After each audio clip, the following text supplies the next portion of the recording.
So when I talked to Scrivener, they told me that they wish that more people knew about the tags and that they wish that more people utilized the tags.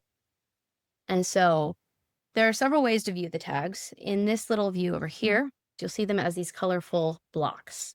You can edit them here, or you can edit them through the file itself, wherever you want to.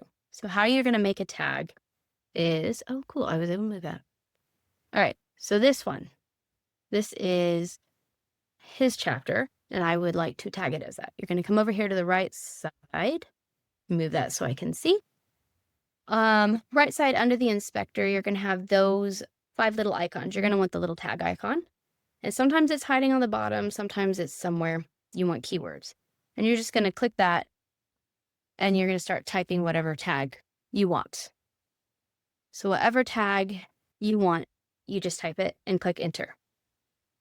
So then to edit said tag, you're going to click the color twice, and you can get this whole list of all the tags that you have.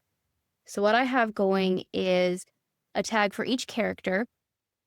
I have tags for if there is a sexy scene. I have tags for those scenes that have massive trigger warnings, and then they'll show up here. So as I scroll through, I can see all of these dark blues are my male main character, and all of these purple are my female main character, which you can kind of see I have it labeled as them. But I'm also going to be adding, you'll be able to see the colors together, like right here on 9, where you can see that they are together in this scene. Or this is his, it's their owner, is the yellow. So wherever he pops up, he's in yellow. Or his sister Sage is this green. You change, or Fern actually. I thought Sage was green. She is not. She needs to be. If you want to change the color, you come back over here to the full list. And where is Sage? There's Sage. You could just double click the color itself.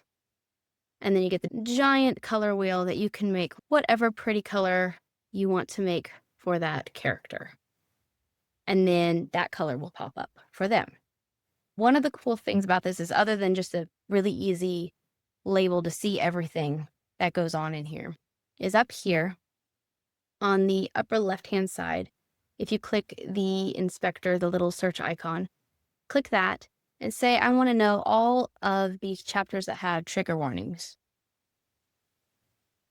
It will pop up every single one that I tagged as a trigger warning, and just make it really easy to see what's what. Or each one that I have Sage in, which it will do both a search for within the document as well as the ones that I have tagged as her being in there. I would do the main character, but the thing is, I labeled each chapter as their point of view, so therefore half of them have that on there, so it's kind of not helpful. But I like the pretty color, and it helps me. But that is the thing that they told me they really wish more people knew how to utilize, and since I learned how to do it, it will be definitely utilized a lot more